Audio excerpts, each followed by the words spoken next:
Donc à quoi ça sert Hewitt et Savage? Et on va faire un pas, on va comprendre qu'on va avoir besoin de calcul différentiel. Donc c'est faire des hiérarchies BBGKY style Vlasov.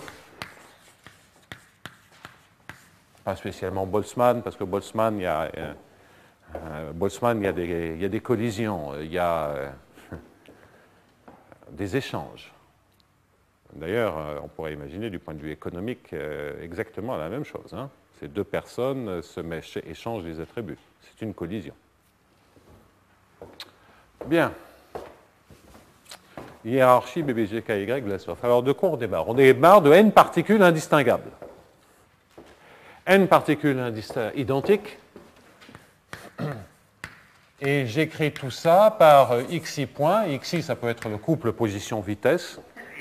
Je n'ai pas envie de séparer entre des cas conservatifs, non conservatifs, à divergence nulle. Ça, je m'en fous. Je ne veux même pas voir ça. Ils ont une certaine force qui dépend de toutes les variables. C'est la IM force. Pour I variant de 1 à n. Bon, si je dis ça et que je fais tendre n vers l'infini et que les FI sont quelconques, je ne peux rien faire. Hein. Alors, on va rentrer le fait qu'on a une interaction faible, mais auparavant, je voudrais qu'on raisonne, qu'on traduise le caractère identique. Identique. Ça, qu'est-ce que ça veut dire? Ça veut dire que si je regarde, disons, la première force, et que je regarde du point de vue de la première particule,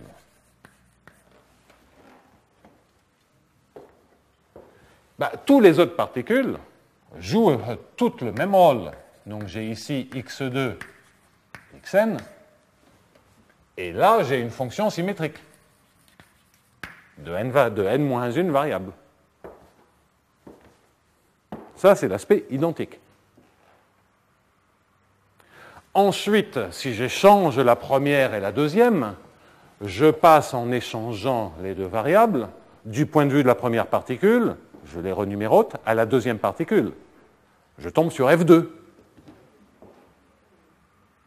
La force pour la deuxième. Donc, l'aspect identique, ensuite échanger 1 et 2, on n'a que F1 de x1, x2, je fais avec un et 2, mais je ne vous ferai pas l'injure de faire ça avec un i et j quelconque. C'est F2 de x1, donc je vais mettre x3. C'est F2 de x2, x1, x3, etc., xn. En d'autres termes, à des permutations près, c'est l'action de toutes les mêmes fonctions. Il y a une seule fonction qui agit. Et cette fonction, donc ça c'est l'aspect particule identique, c'est un xi point. Et là je prépare le terrain pour les Minfield Games. Hein. C'est donc, en résumé, l'action d'une certaine fonction f de xi et de la densité empirique des autres variables, parce que je sais qu'une fonction symétrique, il vaut mieux la représenter sous la forme d'une densité empirique. C'est une manière d'écrire les choses qui, a priori, ça peut dépendre de n aussi. De 1 sur n moins 1 de delta xj, pour les j différents de i. Ce petit argument d'échange des numérotations vous dit que la représentation la plus générale d'un système de n équations différentielles ordinaires pour des particules identiques homogènes, hein, c'est un système homogène, ça, la dépendance en temps ne changerait rien, c'est ça. Bon, c'est une manière un peu tordue d'écrire le fait qu'on ait la symétrie, mais vous avez vu à quel point c'était utile. Bon.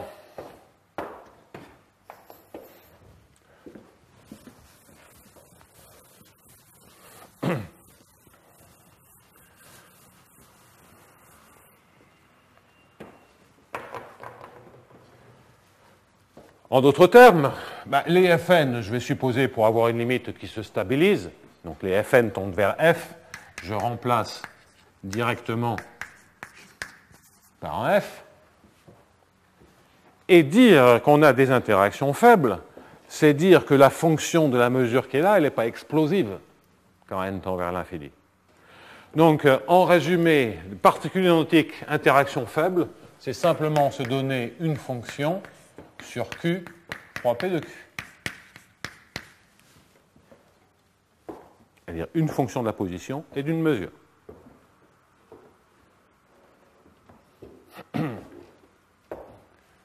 Exemple, f de x et de m égale, donc,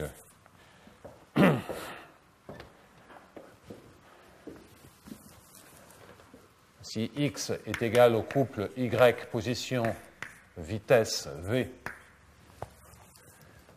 eh bien f de x et de m égale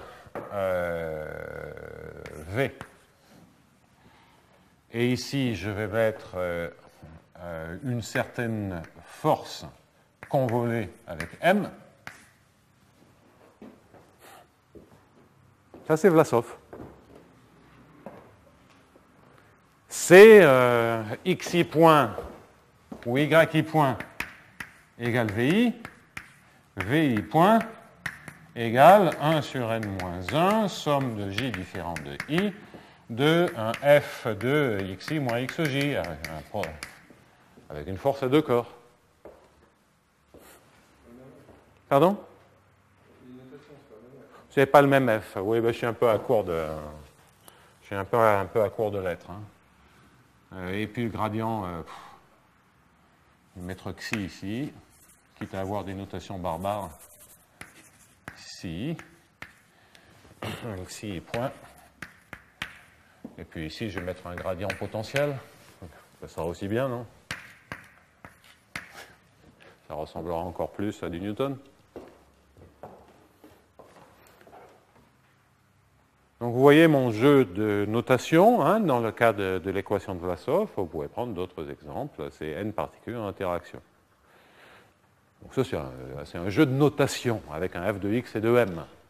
Donc, ce que je veux dire, c'est que n particules déterministes identiques en interaction faible, c'est se donner une fonction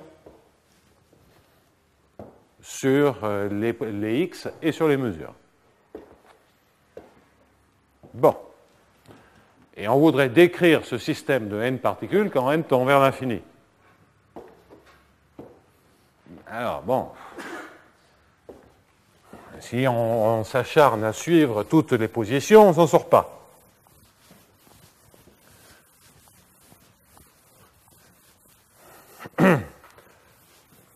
Donc la première opération traditionnelle,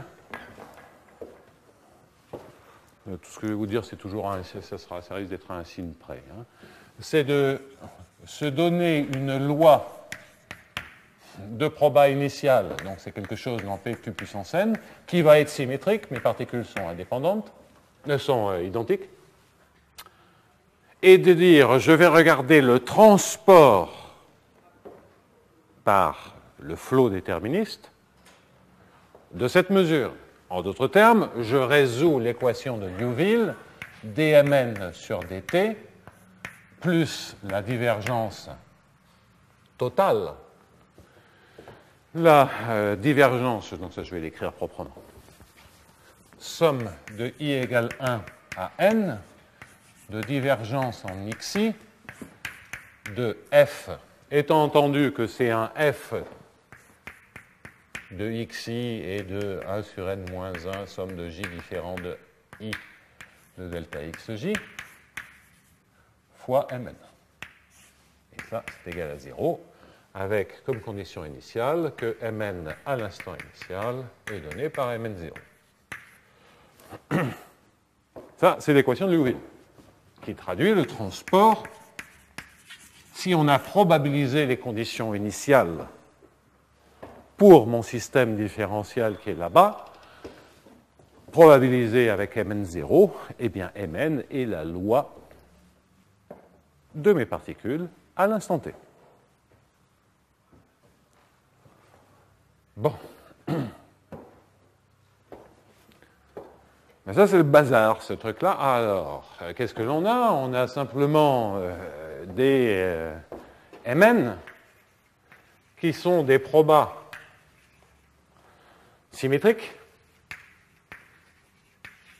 sur Q puissance n. Alors ça, on a vu avec Hewitt et Savage qu'on pouvait prendre les marginales, passer à la limite et essayer de récupérer.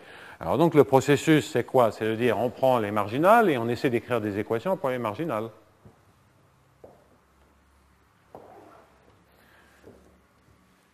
Et traditionnellement, on dit qu'on a une hiérarchie parce que la marginale d'ordre K, ici, va faire apparaître la marginale d'ordre K plus 1. Ça, c'est parce qu'on a, dans le cas de Vlasov, ou dans les cas physiques et naturels, une fonction qui, avec ma terminologie, est un polynôme de degré 1. En effet, un f de x et de m, un gradient v étoile m, c'est un polynôme de degré 1. C'est l'intégrale de gradient v de y fois m de y dy. En termes de fonction de mesure, c'est un polynôme trivial. C'est une interaction à deux corps. Il y a le x et il y a le y. Si j'ai un 3 corps, pour la marginale d'ordre k, j'aurais besoin de k plus 1 et de k plus 2. Si j'ai une interaction générale, je ne peux pas écrire d'hiérarchie, point. Donc la hiérarchie, ça marche uniquement parce que j'ai des interactions à deux corps, et on peut tricher avec 3 corps. C'est pas très grave, parce qu'une interaction générale, c'est presque un nombre fini de corps, d'après ce que je vous ai dit, en termes d'approximation par des polynômes. Bon. Mais après tout, à nouveau, du point de vue physique, des interactions à deux corps, c'est raisonnable. Enfin, c'est raisonnable. C'est une grosse simplification. Hein.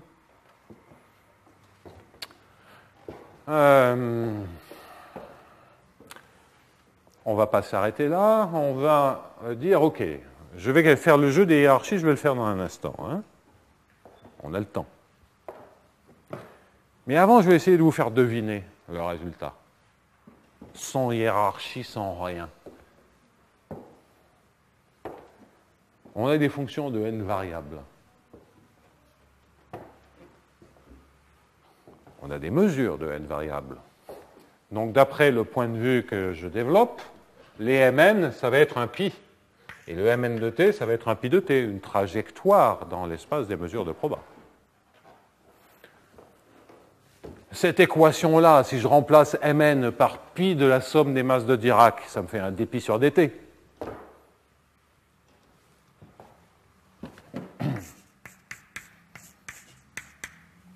Bon.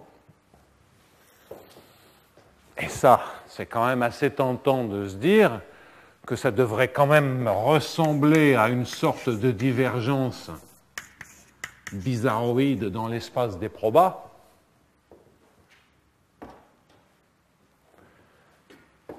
De pi dans une certaine direction, dans l'espace de proba. Donc il faut définir un champ de vecteurs dans l'espace de proba. Et cette direction, c'est quoi? Ben, ça va être le champ de vecteurs f de x et de m. C'est un champ de vecteurs. Et c'est un champ de vecteurs. Qu'est-ce que ça veut dire, ça, un champ de vecteurs dans l'espace de m? C'est ce champ de vecteurs à m donné, m c'est le point dans l'espace de proba, à m donné,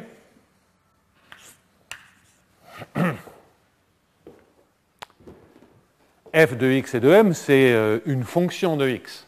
C'est un vrai champ de vecteurs dans R, dans Rn.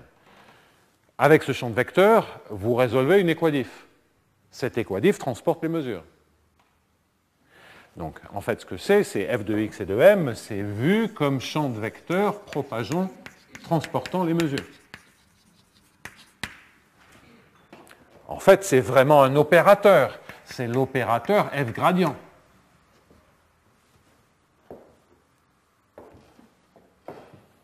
Hein, parce qu'on n'a que dm sur dt plus divergence de fm est égal à 0.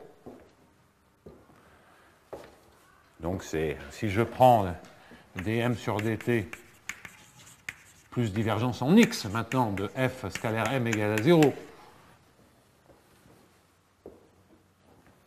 Ça correspond à quoi? Ça correspond précisément à dire Ça correspond précisément à dire que f de x et de m, c'est m point en 0.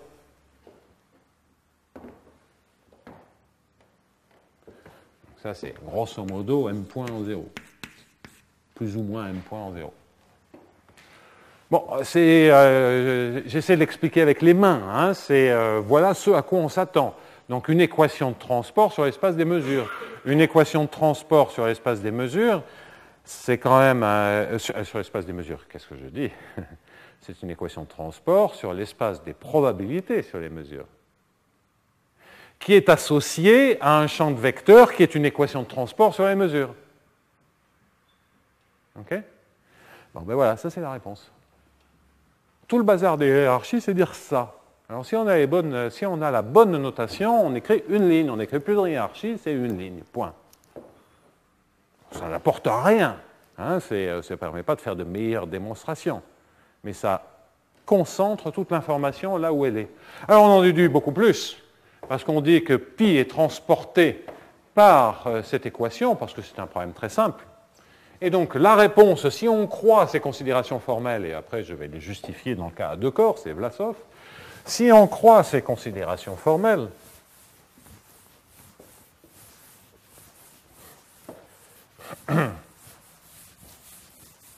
on a dm, on doit résoudre l'équation dm sur dt plus divergence en x de fm égale à 0, étant entendu que f c'est un f de x et de m. Ça, c'est mon équation de transport, c'est mon champ de vecteurs sur l'espace de proba. Ça, c'est quoi? C'est une loi de conservation hyperbolique scalaire, c'est une équation de Vlasov, dans l'exemple précédent. Donc, sur l'espace des mesures de proba, sur les probas, c'est l'équation de Vlasov qui fait le transport. Ça me définit un champ de vecteurs. Et ensuite, pi est transporté par ça. Pi transporté.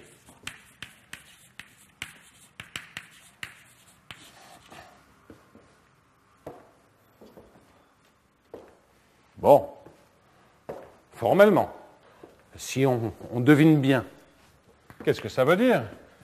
Pi transporté par ça, c'est que je prends un U de M, j'intègre ça par rapport à pi t,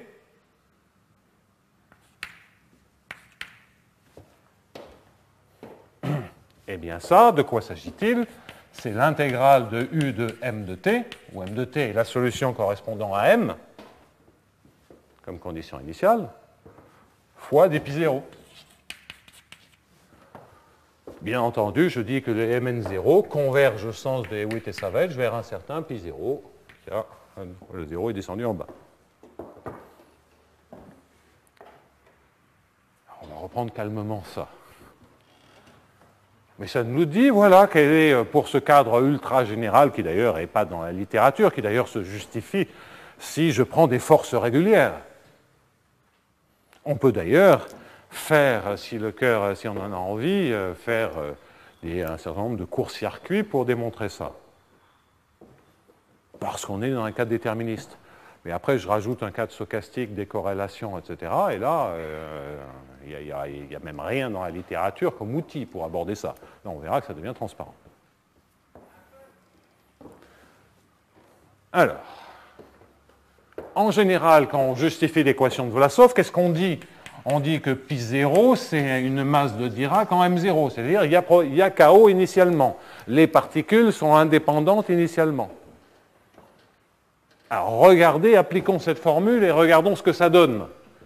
Ça donne que U de mt des pi0, ça veut dire que c'est U pour un m de t qui est la solution de l'équation correspondant à cette condition initiale. En d'autres termes, pi de t, c'est une masse de Dirac. Pi t, c'est delta m de t. Les particules deviennent indépendantes pour tout temps, c'est la propagation du chaos, et la seule équation qu'on ait à résoudre, c'est l'équation de Vlasov.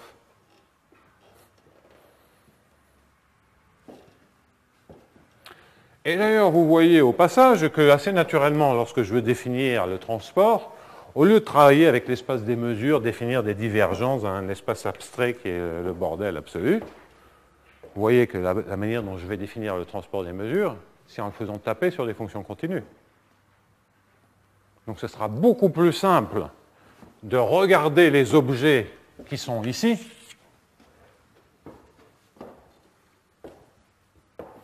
c'est-à-dire pas regarder l'équation de Liouville, mais l'équation duale, travailler dans les fonctions continues, écrire les choses sur les fonctions continues, et par dualité, on a toute l'information sur les mesures. Donc là, il y a un changement de point de vue complet. Bon, si vous avez maintenant un demi delta M0 plus un demi delta M1, vous récupérez un demi delta de M0 de t plus un demi de M1 de t, où vous résolvez les deux équations de Vlasov pour M0 et M1. Donc tout est contenu dans l'équation de Vlasov. Oui, parce que pi est purement transporté par l'équation de Vlasov. Donc dans un cas comme ça, ou dans un cadre plus général, ce que je prétends, c'est qu'on a une seule EDP à résoudre, c'est celle-là, avec une EDP qui est ici non linéaire, hein, c'est une fonction en x et sur l'espace des mesures. Et ça, c'est le cadre le plus général qu'on puisse imaginer pour n particules déterministes identiques. Point. Il n'y aura plus rien d'autre. Ensuite, là où on peut travailler, c'est là où l'analyse commence, c'est que ça, tout ça, ça marche bien si c'est régulier. Qu'est-ce qui se passe quand on commence à mettre des choses qui sont plus ou moins régulières, des potentiels singuliers, etc. Là, il y a conservation de la difficulté. Ce n'est pas ce point de vue abstrait qui va aider. Ce point de vue abstrait vous donne simplement la manière dont ça marche, dont ça s'organise. Alors, pour qu'on s'y retrouve bien, je voudrais quand même vous montrer les hiérarchies à l'œuvre. Dans un cas à deux corps, mais toujours pareil, hein. Qu'est-ce que ça veut dire?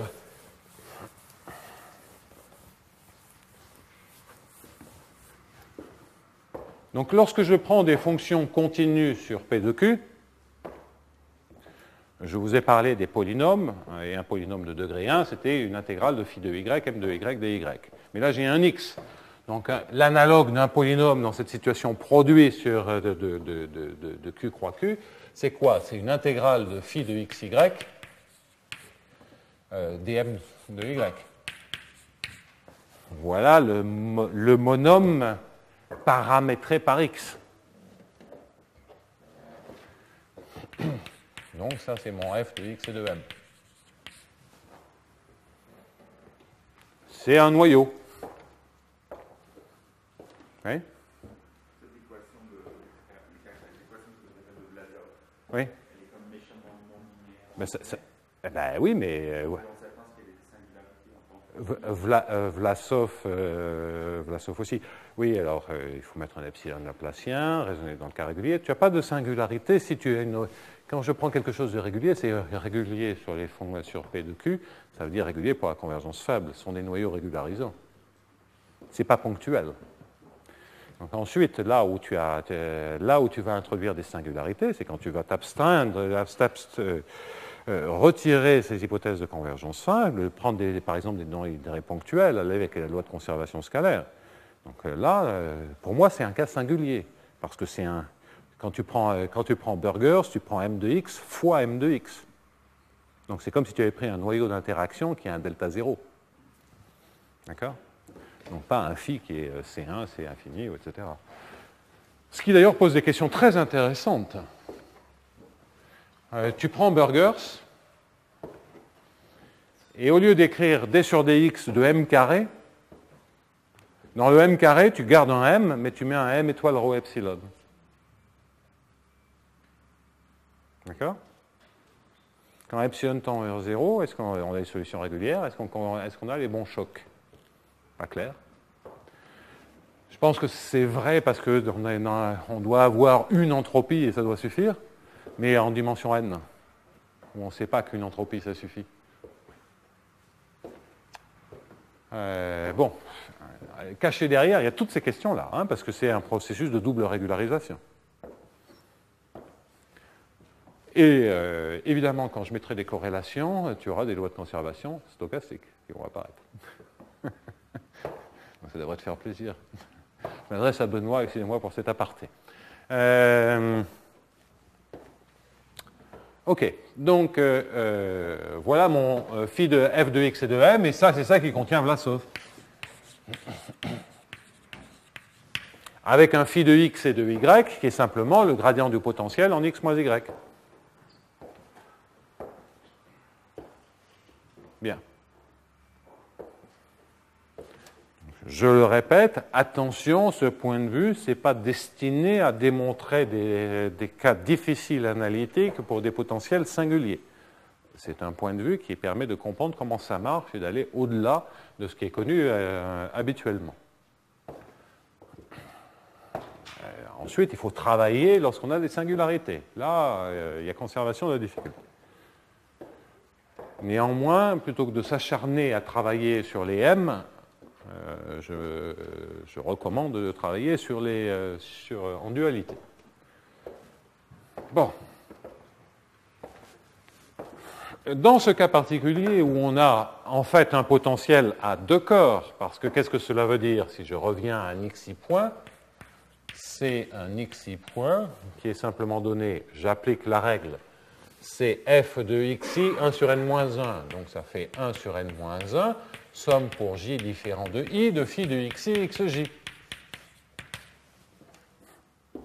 Alors on se sent mieux, c'est moins abstrait. Bon. J'ai toujours mon équation de Liouville avec cette force-là. Et je peux regarder dmn1. J'ai introduit mnk égale l'intégrale de mn dxk plus 1 dxn. Je vais donc regarder la première équation sur dmn1 sur dt, et j'intègre par rapport à x2, x3, xn. Divergence par rapport à x2, j'intègre, ça disparaît. Divergence par rapport à x3, xn, ça disparaît de la même manière. Donc la seule chose qui me reste, c'est la divergence en x1 de l'intégrale de quoi? C'est du f, c'est-à-dire 1 sur n-1, somme de j supérieure ou égale à 2 de phi de x1, xj. Oui. Fois mn par rapport à dx2, dxn.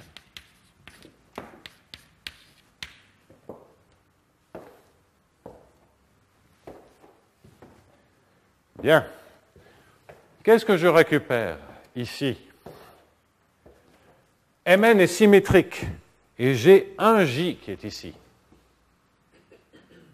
Donc tous ces termes sont identiques puisque Mn est symétrique au cas que j'obtiens si J est égal à 2. Ça c'est la symétrie de Mn. Et j'en ai n-1 de ces termes. Donc tout ceci, ce n'est rien d'autre que l'intégrale de phi de x1, x2, mn2. Il n'y a pas d'intégrale d'ailleurs. Parce que c'est mn intégré maintenant par rapport à x2, x3, xn, et l'intégrale en x2, je dois la conserver à cause du phi, mais les intégrales en x3, xn, elles disparaissent, et elles disparaissent, elles sont concaténées dans le mn2. Voilà le terme exact. Et donc, j'ai comme premier terme que dmn1 sur dt plus divergence en x1 de ceci est égal à 0. Mais j'ai besoin de mn2. Alors, j'écris l'équation pour mn2. Bon, je ne vais pas le faire en détail, on va aller vite, on va essayer de compter les choses de manière à peu près correcte. dmn2 sur dt, on va avoir deux termes, une divergence en x1 de quelque chose et un divergence en x2 de quelque chose. Ce quelque chose, quel est-il? Donc je regarde la force qui est toujours x1 et xj, mn, mais je n'intègre plus que par rapport à x3 et xn. En voulant aller vite, je vais certainement me planter. Mais enfin bon, c'est pas grave. Alors dans cette somme, non, j'y arriverai pas. Là, aller aussi vite, je n'y arriverai pas. 1 sur n-1, somme de j supérieur ou égal à 2. C'est le même terme qui est C'est le même terme qui est ici, mais simplement je l'intègre par rapport à x3, xn.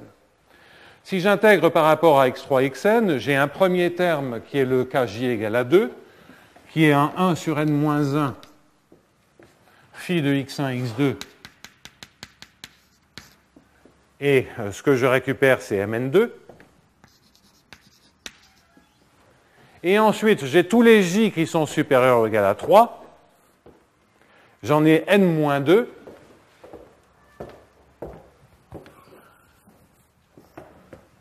Divisé par n-1.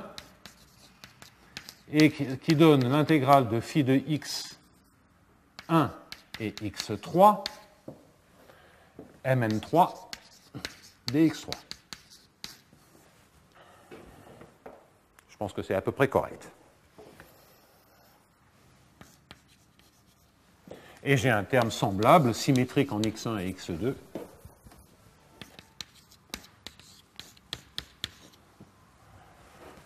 Bon, vous voyez que c'est un peu barbare, mais quand n tend vers l'infini, ce premier terme il disparaît et celui-là il tend vers 1.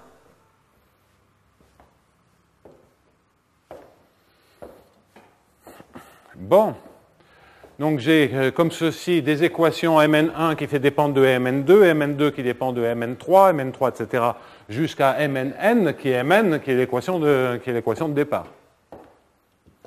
Maintenant, je peux faire tendre n vers l'infini dans chacune de ces variables, et je vais écrire des choses ici pour qu'on puisse un petit peu comparer.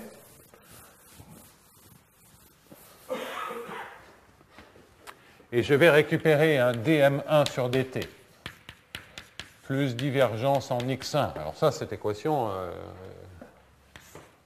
elle ne bouge pas. Phi de x1 et x2 en termes de coefficients de m2 dx2.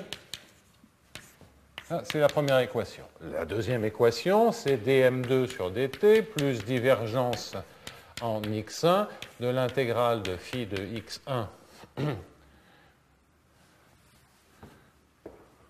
et de x3, oui.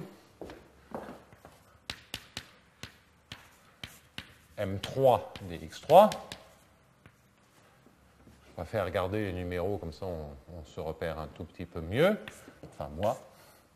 Plus divergence en x2 de l'intégrale de phi de x2 et de x3, m3 dx3. De manière générale, on va récupérer que dmk sur dt plus la somme sur les j de 1 à k de divergence par rapport à xj de l'intégrale de phi de xj, xk plus 1, mk plus 1, dxk plus 1 est égal à 0. Donc voilà cette hiérarchie infinie d'équations que l'on obtient dans le cas très simple d'un polynôme de degré 1 pour la force d'interaction.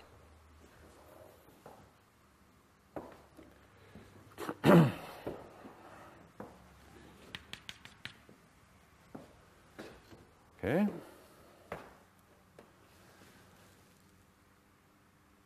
Alors, c'est une équation linéaire par rapport à chacun de ces mk. De la même façon que l'équation qu'on a envie d'écrire sur un pi est une équation linéaire. En fait, l'équation, cette hiérarchie d'équations ou l'équation abstraite en pi, c'est la même chose, parce que se donner des mk ou se donner un pi, c'est la même chose. On sait que se donner des mk d'après Witt et Savage ou se donner un pi, c'est exactement la même chose. Donc si on a une équation d'évolution pour cette suite imbriquée infinie de mk, il y a une équation d'évolution sur pi. Alors ce que je prétends, c'est quand même un peu plus clair de dire cette équation d'évolution sur pi, c'est l'équation induite par le transport des mesures associées à cette équation de transport, que d'écrire mécaniquement et bêtement la hiérarchie d'équations où on ne voit rien. Alors, on ne voit rien, mais enfin, quand je dis mécanique et bêtement, ce n'est pas une critique de BBGKY, c'était génial de le faire, mais je pense que ça n'explique pas très bien ce qui se passe.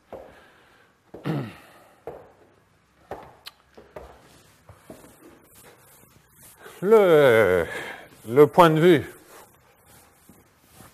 Alors, le fait que pi soit transporté d'ailleurs par cette équation dans le cas de Vlasov des gens comme Marchior ou Pulvirent y en étaient parfaitement conscients.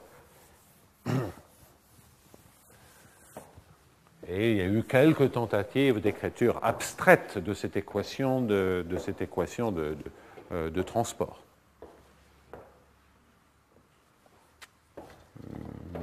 Mais ça manquait, je dirais, un peu de précision et de systématisme.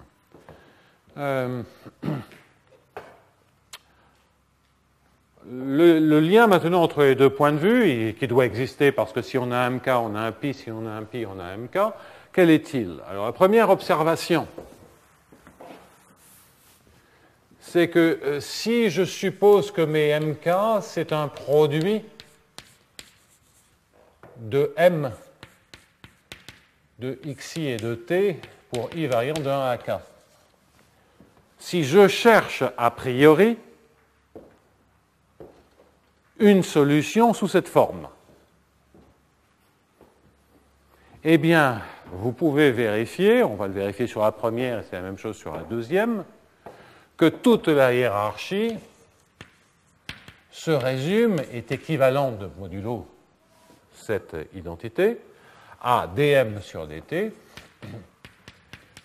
plus divergence en x de l'intégrale de phi de x et de y, m de y de y,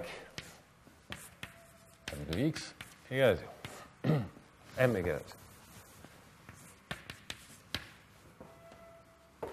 C'est l'équation qu'il a. En effet, pourquoi est-ce le cas?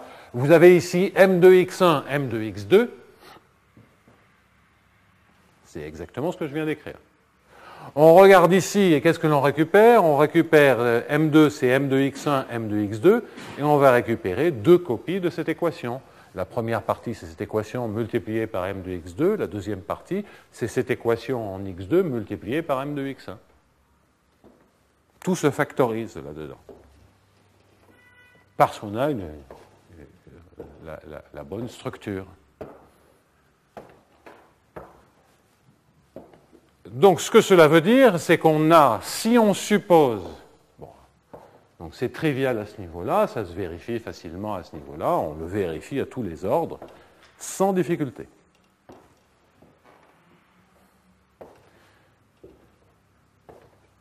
Bon.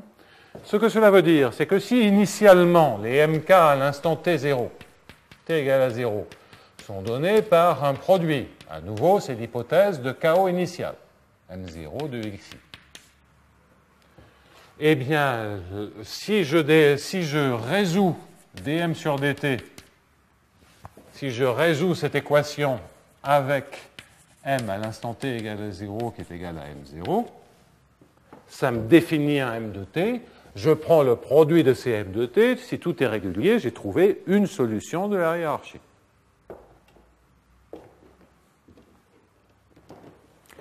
Ensuite, une condition initiale générale, d'après le théorème de Hewitt et Savage, c'est un mélange avec une certaine loi de proba de ces m-là. Donc un m0 général, un mk0 général, c'est une combinaison des cas particuliers des produits. Qu'est-ce que je suis en train de faire? Par exemple, je prends deux solutions, je prends un demi, un demi. Mais c'est une équation linéaire, donc prendre un demi de m1k plus un demi de m2k, c'est la même chose. C'est la même équation. Si m1k et m2k vérifient cette équation, un demi, ça marche. Et donc l'intégrale de dpi de m de t, ou m de t, du produit des m de xi et de t, I égale 1 à k, résout la hiérarchie. Parce que c'est linéaire. Et que la linéarité s'exprime en pi, c'est le mélange. Pi, c'est les coefficients de ma combinaison linéaire.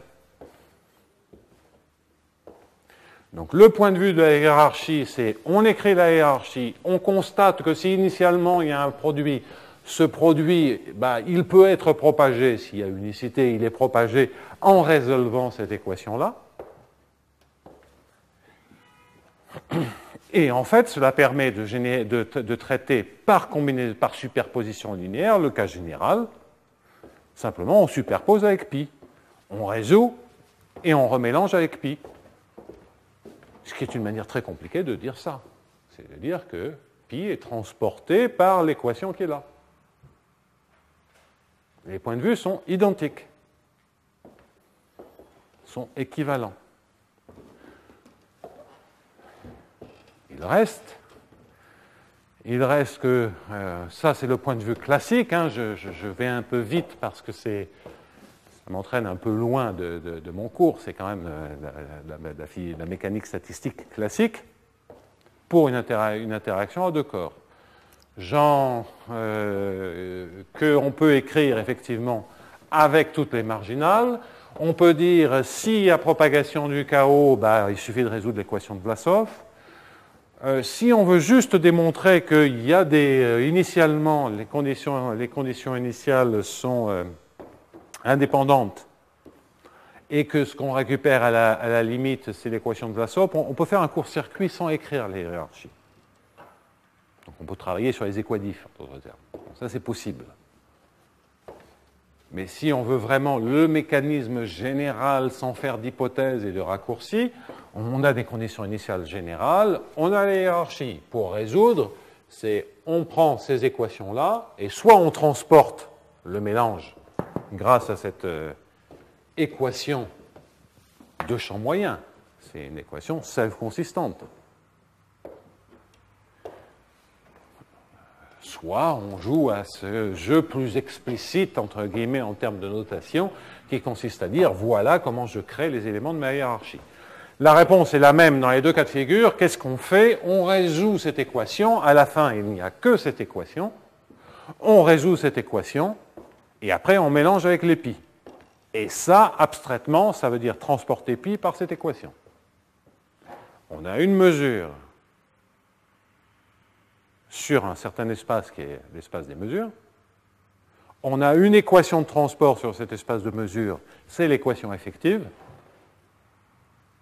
Eh bien ça, c'est du transport sur l'épée de P de Q.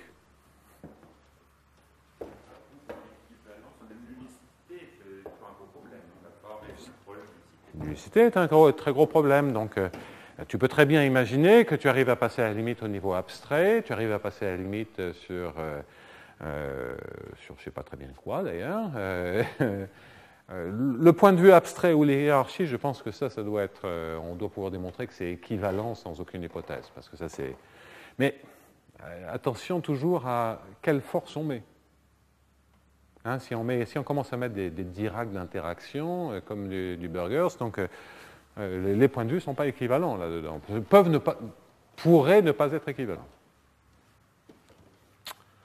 Bon, alors évidemment ça nous pose des petites questions sur qu'est-ce que c'est cette divergence dans l'espace de mesure. Alors on va un peu souffler, je vais m'arrêter là parce que je pense que là il a fallu encore absorber plein de choses et je tiens à vous conserver vivant parce que c'est pas fini, ça va encore décoiffer dans les semaines qui viennent.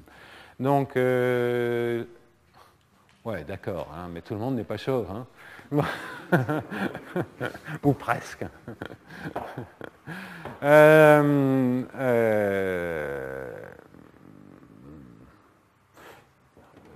me semblait que j'avais quelque chose à dire. Oui, je vais glisser là une minute digestive. Enfin, de façon de parler. Hein. Parce que plus tard, je risque d'oublier. Qu'est-ce que je fais la semaine prochaine? On va donc oublier Witt et Savage. Ça, c'est vraiment, vous comprenez que ça sert dans les justifications de ces factorisations, ou plus généralement, c'est qu'est-ce qui se passe sur ma propagation, sur l'évolution de mes lois initiales. Et que là, on a pris le mécanisme le plus simple dans lequel on s'attend à ce que tout soit résumé par une équation comme ça de champ moyen. Mais c'est général, je m'en fous de ce que c'est l'équation. Je peux le faire, je peux regarder. Bien. Ça, c'est ce qu'on a fait aujourd'hui. Et c'est la dualité avec le résultat très simple qu'une fonction symétrique de n variables, c'est une fonction continue sur les probas, espace muni de la convergence faible. Bon. Ouf. Alors, une question qui tarabuste au moins Cédric Villani, et en fait beaucoup d'autres personnes, c'est de se dire, on a Q puissance n, ok, on le consciente, ça c'est mon point de vue, et les gens avaient tendance à regarder P de Q. Alors P de Q, c'est P de Q muni de la distance 2 de Monge-Kantorowicz. C'est le plus hilbertien la plus hilbertienne des distances.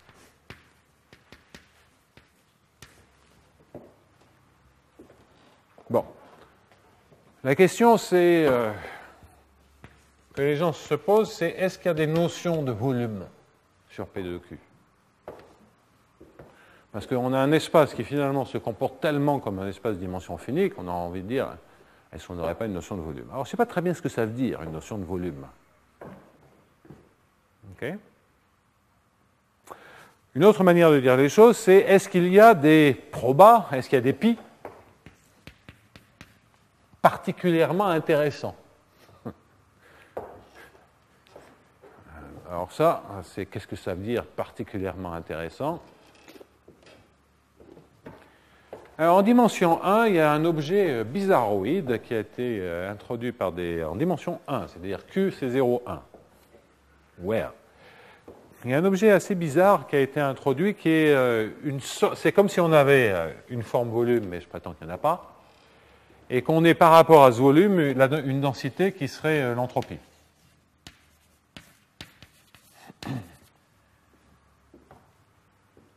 C'est quand même assez intéressant. Donc, une sorte de mesure de Gibbs avec la fonctionnelle d'entropie.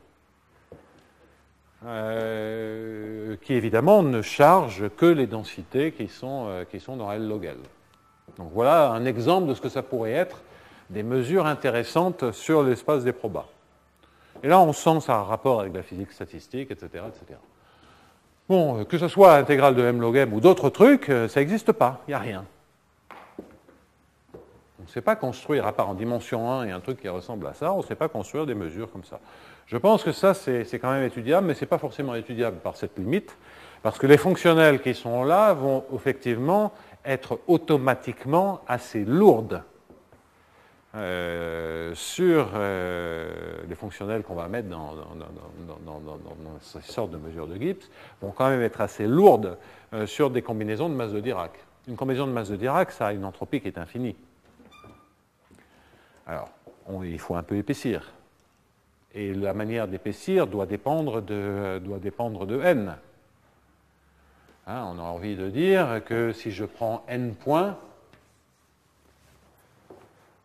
il doit falloir que je mette une boule qui doit être de rayon n à la puissance 1 sur 1 tiers, en dimension 3. Hein, quelque chose comme ça.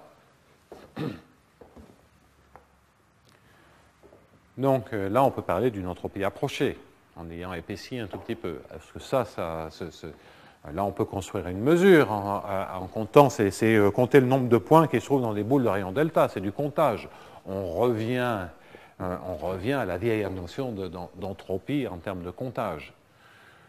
Est-ce que ça admet une limite quand n tend vers l'infini? Si on arrive à faire ça, on pourrait faire ça en dimension quelconque, et pas simplement en dimension 1, où il y a des tours de passe-passe qui permet de s'en tirer. En revanche, un vrai volume qui charge de manière un peu pareille toutes des boules, ça c'est impossible, il n'y en a pas. Je ne peux pas le démontrer, et en plus la question est difficile à formuler, mais on peut s'en convaincre assez aisément, parce que s'il y a une notion de volume, comme a priori, si je prends un point x dans Qn sur Sn, c'est-à-dire une mesure, mx. Regardez tous les points y tels que dmx, dmy au carré soit plus petit qu'un certain rayon R2, c'est précisément dire que somme de xi moins yi carré est majorée par nr2. Donc ça devient une vraie boule dans Q puissance n. À part que je compte plein de fois la même chose, il faut quotienter. Et c'est là où les choses se compliquent. C'est-à-dire que si on divise par n factorielle, tout tend vers 0 à toute allure.